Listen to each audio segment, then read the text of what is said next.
Alright, hey, what's up guys? Chef Chani here. So, we had a few requests from our subscribers and some people on our Instagram page, our Facebook page, asking for the birria recipe. So today, like I said before, we're going to share with you 3, possibly 4 generations recipe of birria. Stay tuned. Alright guys, so right here, we're going to start off with the chile guajillo. These are dry. So we're going to actually reconstitute these in a small pot, hot water. Let them come to a boil. I'll get you guys back to that. We also have mejorana, Mexican oregano. It's becoming more available, but if you can find mejorana, even better. But if not, Mexican oregano or even regular oregano works fine. Try to stay away from the Mediterranean oregano because it does get a little lemony. You don't want that. Little hard to see, but that is a whole clove. And you might be asking why I'm using it whole and not ground. That's because flavor wise, it's just always going to taste better whole. Bay leaves, dry ginger, fresh works as well. Probably just use a little more fresh than dry because when things are dry, they tend to be a little more potent. Here I also have nutmeg. This is a whole nutmeg pod. We only need very little, but just so you guys see it, again, we'd rather use it whole than ground. I like my birria a little bit spicy, so I will put 2 chiles de árbol. You can use Japanese chilies as well. Depending on how spicy you want it, if you like it super spicy, use a few more, why not? We also use, for half a Roma tomato, a little bit of cumin. Cumin, it is, if you get the seeds, go ahead and toast them up and ground them up. I don't have that, so I use a little bit of ground cumin. This might look a little weird to you, but if you know, this is actually Mexican hot chocolate. Ibarra or abuelita works really good. Next is our cinnamon. Again, this is from a cinnamon stick, very little. I like to use it fresh from the stick and not actually ground flavor. You'll notice it's a lot better. Black pepper, 2 whole garlics, and a tomatillo, green husk, fresh. And once this is all done, as always, a little bit of vinegar. That'll help make the flavors pop and make sure it also helps tenderize the meat. So make sure you use a little bit, not too much, otherwise you'll get a bitter flavor. Alright guys, so here I put our chilies to cook earlier today. Some of you might know what I'm pulling out here, and that's the Mexican molcajete or our lava rocks. And I just put this down so it holds the chili down in the water and they actually reconstitute. I'm actually making about 30 pounds of meat, but what I showed you earlier and what you'll find in the description at the bottom of the video later will be what you need for 2 pounds of meat. And then if you need to make more than 2 pounds, obviously just multiply the recipe. Alright guys, so here real quick, just showing you guys how to clean the chili pods. Just open it up, pull the main vein out with the seeds. Then with the same water you have with the chilies, just rinse the seeds out. Little seeds is fine, but the least amount that you have, the less blending you have to do. So just give that a quick rinse. I mean, like I said, a little doesn't hurt. There you go. And all that goes into the blender. Alright guys, so once we get the chili pods in the blender, we're basically gonna add the rest of this stuff. Oregano, whole clove, piece of dry ginger, piece of nutmeg, bay leaves, our 2 chili pods, small piece of chocolate, cinnamon. A little hard for me to pick up the powder stuff, so I'm using my little spatula here. Cumin, pepper, our half tomato, 2 cloves of garlic, and our whole tomatillo. All right, So to that, we're gonna add some of the liquid from where you cook the chili pot. So don't throw that away. That's definitely got a lot of flavor and you want that to help your blender blend everything nice and smooth. I mean, you can use water too, but you're obviously gonna get a much better flavor out of this than just plain water. And last, the salt. I like to use kosher salt.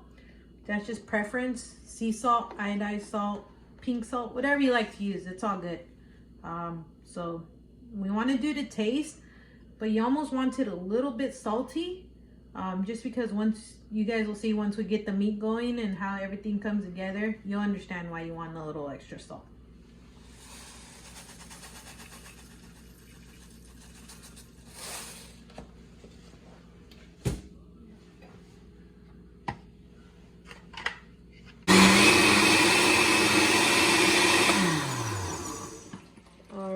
So after a few minutes of blending, you should have something thick and smooth.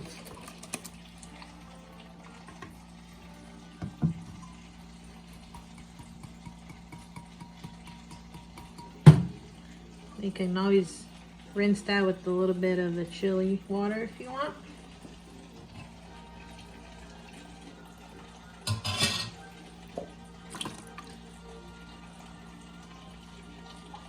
Right. At this point is where we want to add the vinegar. For the amount we have here, I would say about a 1/4 cup of vinegar is good. And once you get that nice and stirred,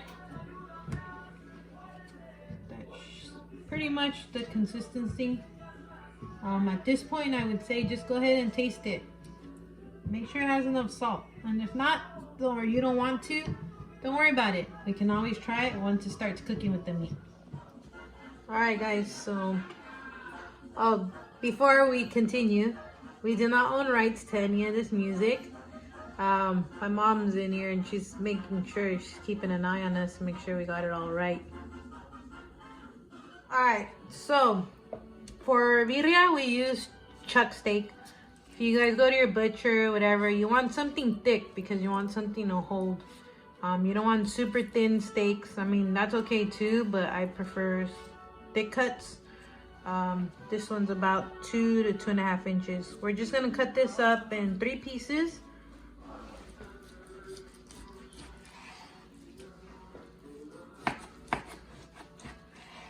All right. Here we have our chili. Okay. So all we're gonna do is drop it in.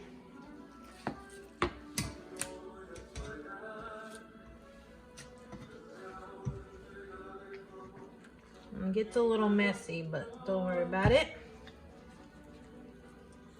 And I'm sure you guys seen plenty of videos that do birria a lot of different ways. A lot different than this. I know that I've seen videos, I've watched videos.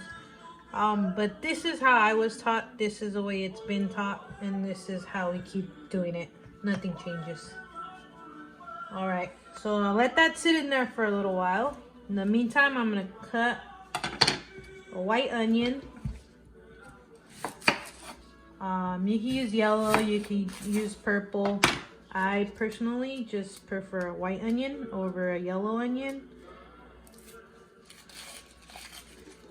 And it all depends what you're using it for. Like I said, this one's gonna cook, but I like white onion. I'm gonna do a big chop on that.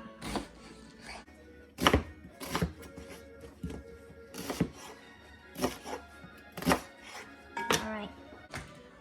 Take this meat, and we're gonna fix it in our pot.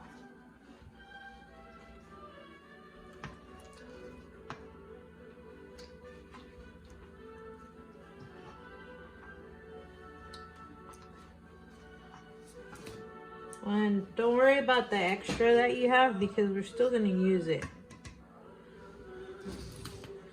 I'm going to add a little extra.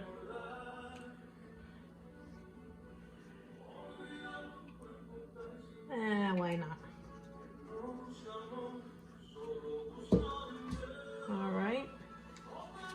And to this, we're gonna add our onion right on top.